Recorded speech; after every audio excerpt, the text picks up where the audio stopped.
Hi guys, it's Milbo Baggins aka Jinyara Sunstrider from the Phoenix server, here to talk to you a little bit about Bard. This is going to be a kind of an overview of the Bard class, rather than a strict sort of in-depth guide. So, Bard is a DPS support class in Final Fantasy XIV, which relies on ranged physical damage over time attacks, and an obscene amount of self-buffs to damage the enemy, whilst also being capable of buffing party members with songs. The main boon a Bard has over other classes is its ability to move and attack and maintain 100% uptime on enemies during most encounters. However, to set off and balance this rather large advantage, Bard's base damage is lower than other DPS classes, and they are often required to use their songs to buff party members, which will in most cases lower that damage by up to 20%. Here is a brief clip of a Bard in action.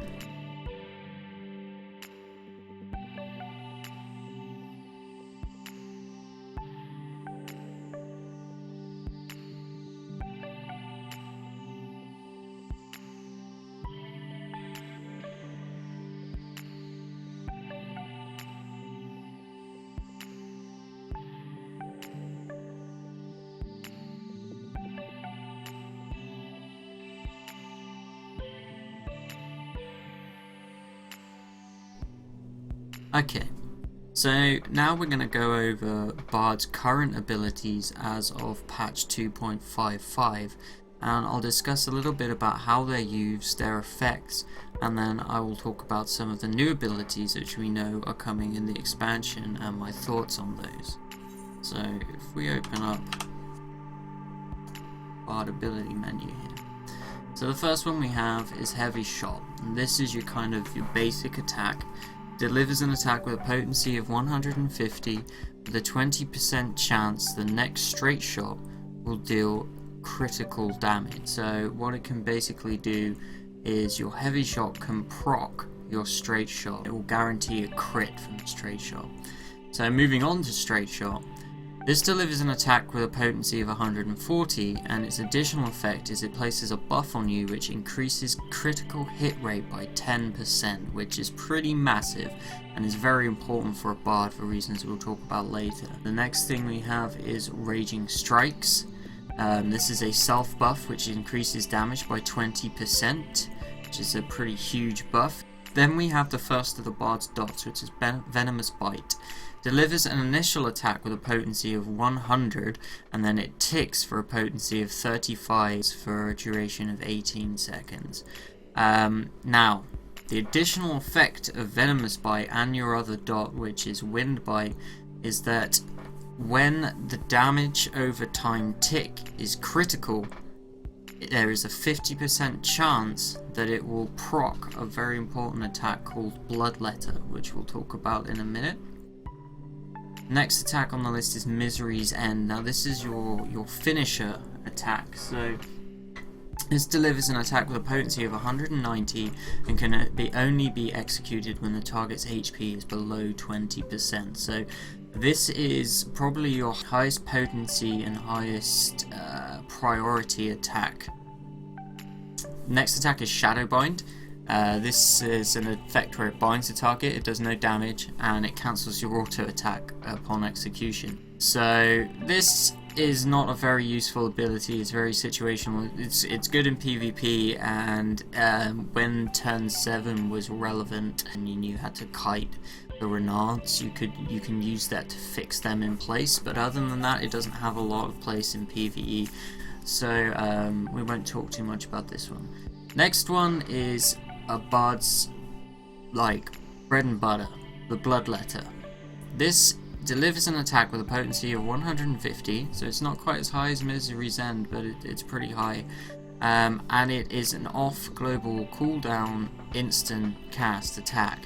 Now when this is combined with the fact that when your dots crit, they can cause this to instantly proc, it becomes a very spammable skill, and basically a key to playing Bard is spamming this button pretty much all the time, because it can proc very, very often if you have a high crit chance, and it can do a lot of damage. So that's a very important skill in the Bard's utility.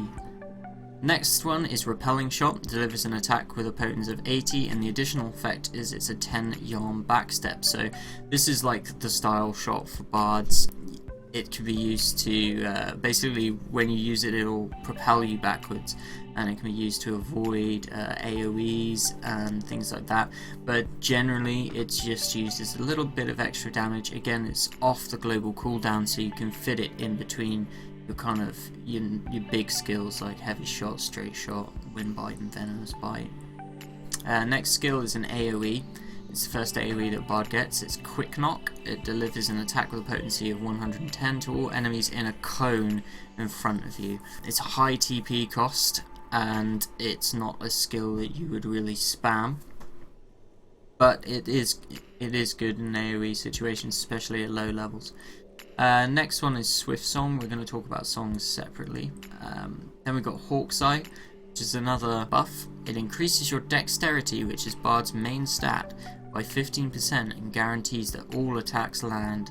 So this is a very powerful cooldown for Bards. By increasing your dexterity by 15%, it's pretty much increasing your attack power by 50%. Not 50, 15%.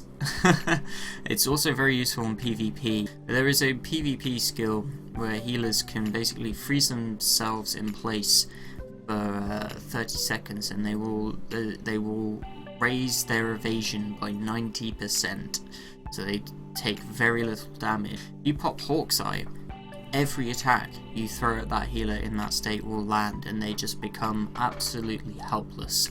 You will hit every attack and you can just burst them down really quickly. The next attack in the list is Wind Bite. This is your second dot. Deals wind damage with a potency of 60 and deals a potency of 45 over time.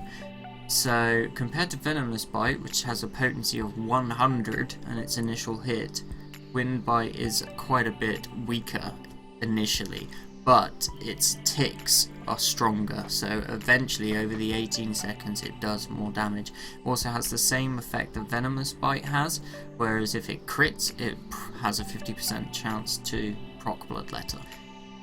Next one is another self buff called Quelling Strikes, which reduces enmity generation for 15 seconds. This is very important for a Bard because as a Bard, especially in your opener, you have a huge amount of burst. You can do a lot of damage in a very short amount of time, as we saw from the video earlier. Quelling Strikes is a great way of just making sure you don't pull aggro from the tank during that time. Next skill we have is Barrage. It's another buff. It increases the number of strikes per auto attack to 3. So basically what this means is for 10 seconds you will, every time you do an auto attack, you will shoot 3 arrows instead of 1, which triples your auto attack damage, which is huge. When used in conjunction with buffs, that's a massive amount of burst damage. It is a really, really good skill.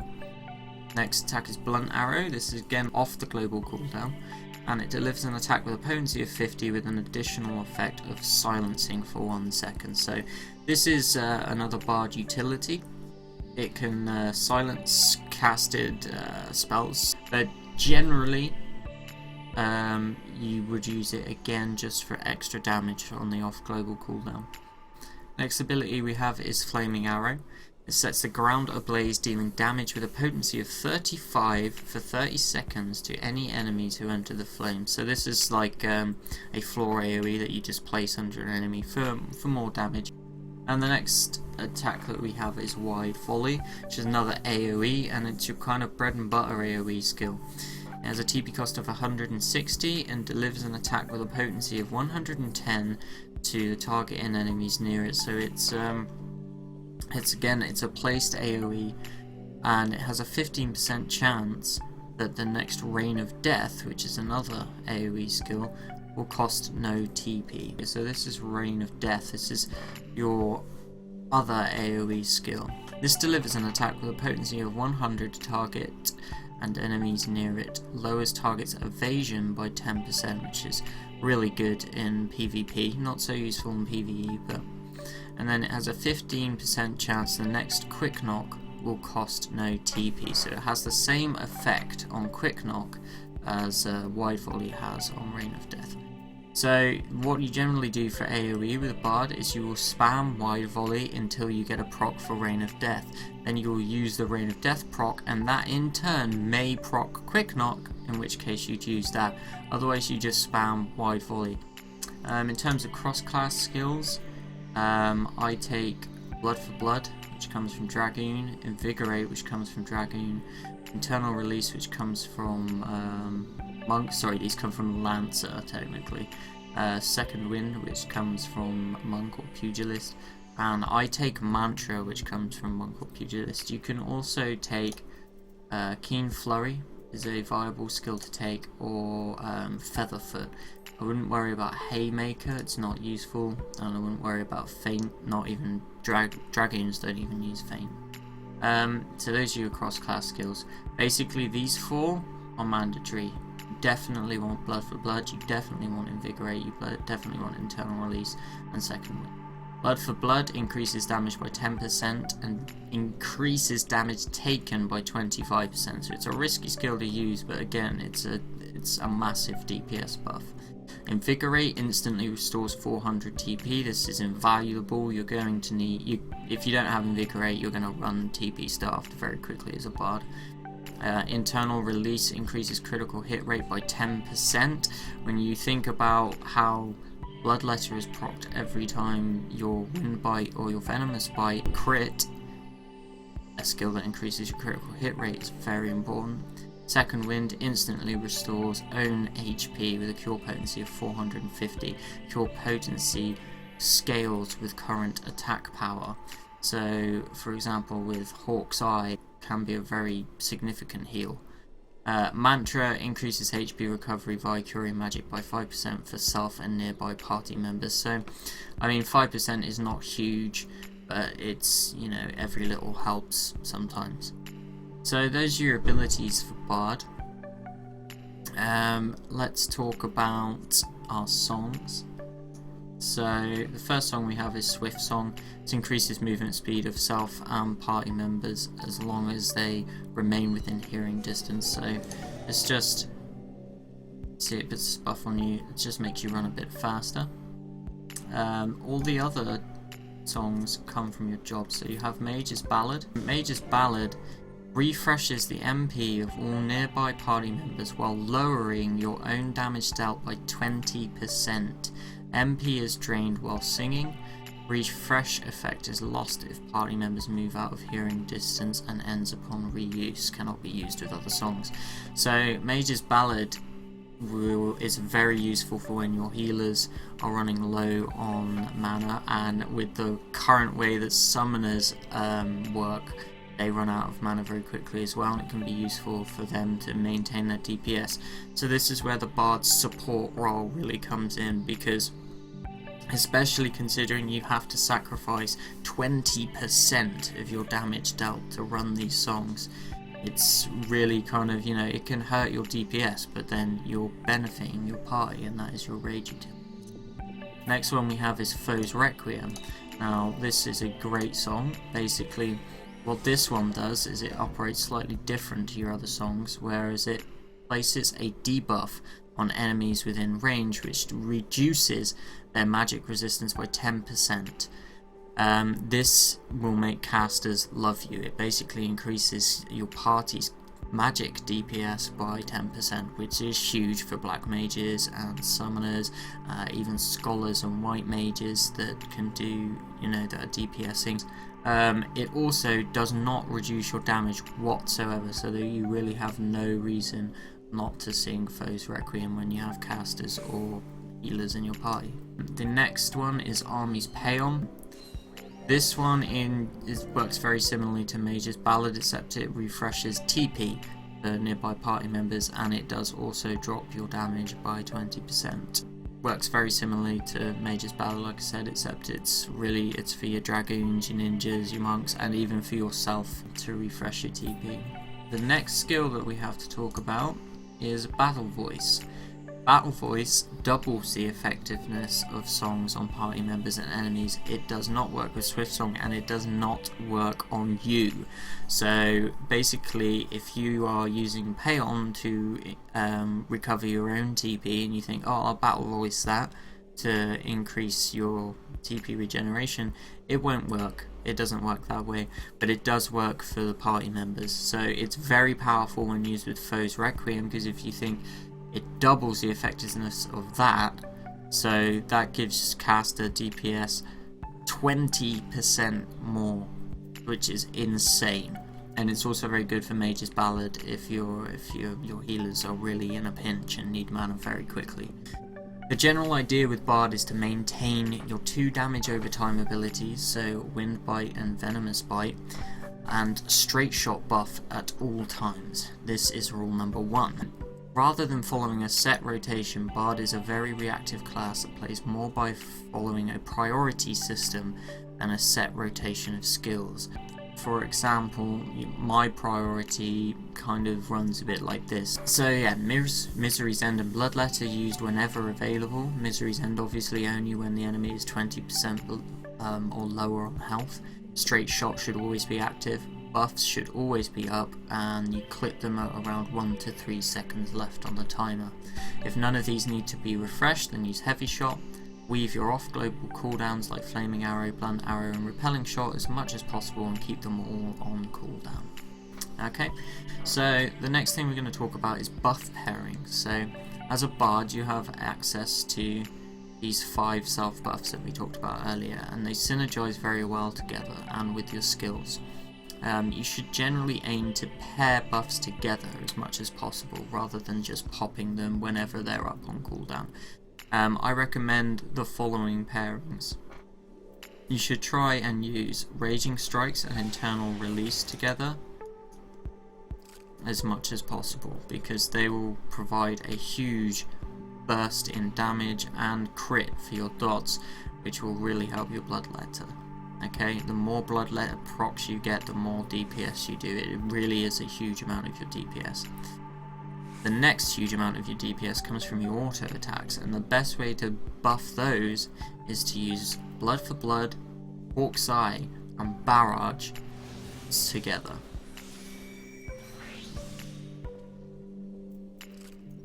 Now, if you use these together, and especially if you time the barrage right so you can hit the what is known as the quad barrage, which is where you actually manage to fit 4 auto attacks into the barrage timer, which is not too difficult, but it's something that a lot of bards don't manage to do, then you can actually output a huge amount of burst DPS.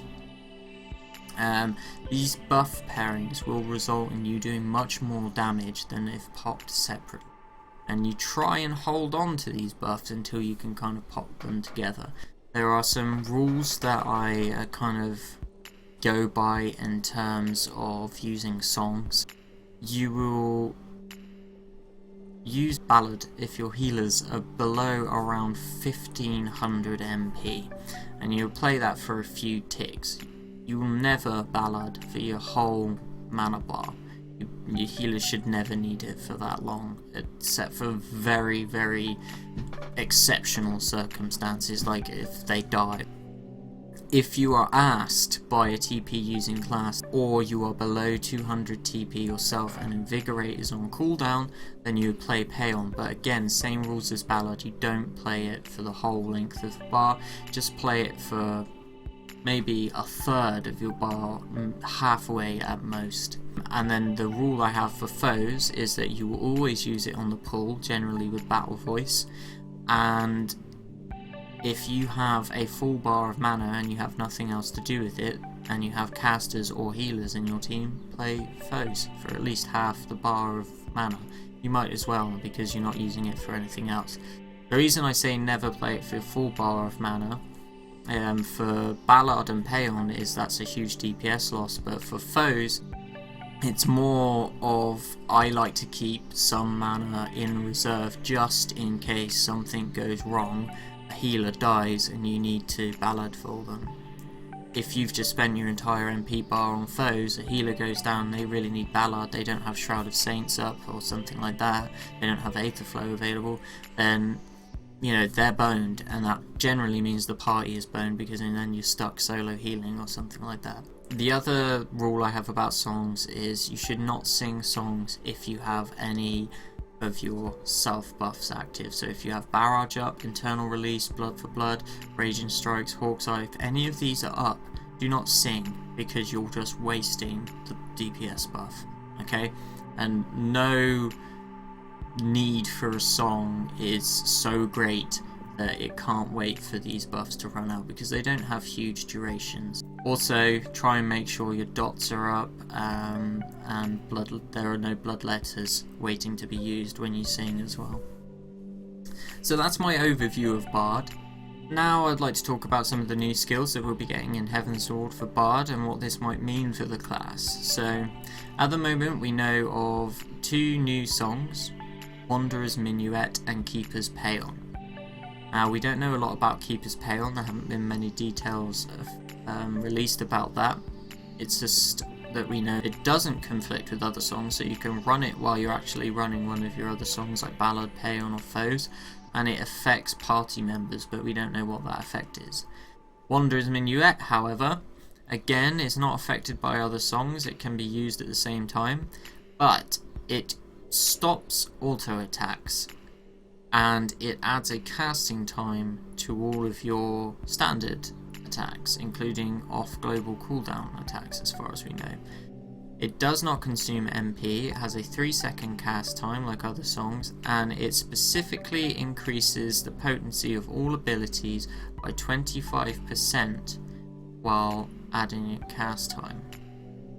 Now, so this basically is turning Bards into a turret, which as far as I'm concerned is kind of counterintuitive to what Bard is supposed to be, which is a mobile DPS that has 100% uptime on bosses.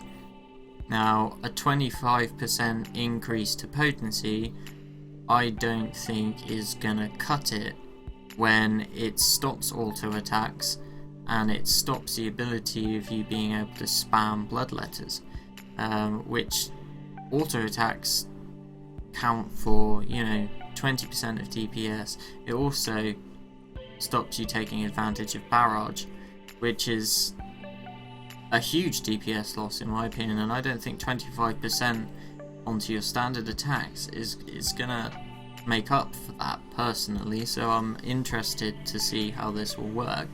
But it does also give you access to 3 new abilities which can only be used in Wanderer's Minuet.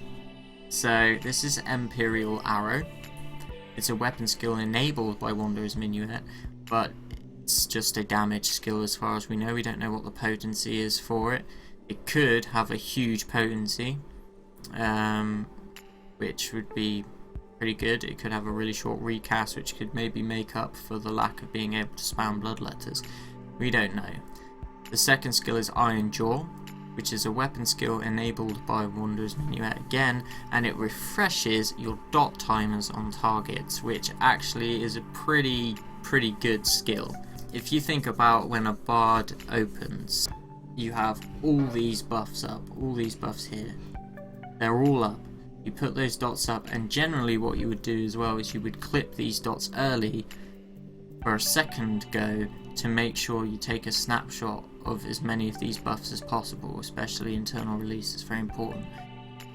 If you could then go into Wanderer's Minuet and then wait till these dots, buff dots, are about to run out, and then use Iron Jaw and refresh those timers, that's giving you a whole like 18 seconds more of fully buffed dots, which is actually a pretty huge DPS gain. So that's a very interesting skill. Very interested with how that's going to work. It's pretty much like Contagion, it's just a summoner skill, but for bards. The other last ability that we know about is Sidewinder, which increases the potency of the attack based on the dot's effect on the target. Again, it's enabled by Wanderer's Minuet. Now there's a bit of confusion as to whether this is like a burst skill, which does more damage if you have the more dots you have on the target, or whether it increases your effectiveness of the dots themselves.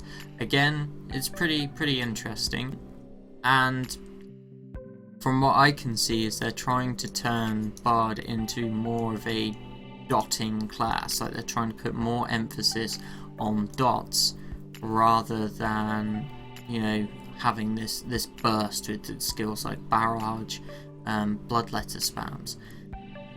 It's not disabling that, because you can always just not have Wanderer's Minuet on and, you know, function as a Bard has done all the way up until 3.0, but it's also giving you this ability to drop into that Wanderer's Minuet, unload some heavier attacks, but more emphasis on your dots, enhance your dots, which will possibly maybe make up for the lost auto attack damage and bloodletter spam damage. Personally, I guess I think that maybe Wanderer's Minuet is best going to be used as, you know, a way of buffing dots, getting off an Imperial Arrow. If it's not a spammable skill, if it doesn't have a short recast, then, you know, you go in, you fire off your Imperial Arrow, you have your buffs up, you refresh your dot timers with your buffs up, you hit the Sidewinder, which increases their effectiveness or is a big attack based on those dots, and then you drop out of Wanderer's Minuet and just continue to DPS the same way you normally would, so you have that burst with barrage and you know, blood for blood and Hawk's Eye with your auto attacks, and you gain the ability to move again. I don't see why you would spend a huge amount of time in Wanderer's Minuet unless, you know, Imperial Arrow is a fairly spammable skill, and, you know, maybe they increase the potency that it adds to your normal attacks, because 25%, as far as I'm aware, is not going to cut it for the damage that you're going to lose by being in it. Also, you have to consider that Wanderer's Minuet takes 3 seconds to cast, so, you know, that 3 seconds is a lot of damage lost, so you've got to make sure it's worth it going in there into that stance.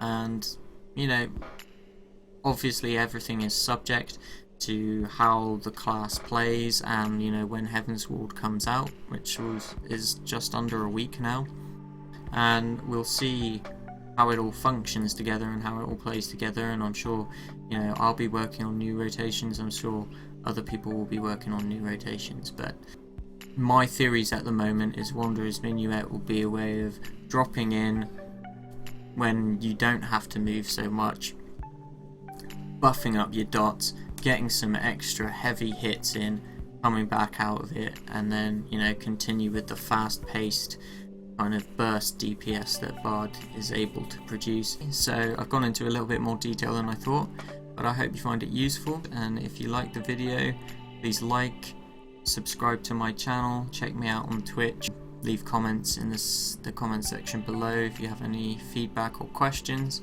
and yeah, I'll see you guys next time. Bye.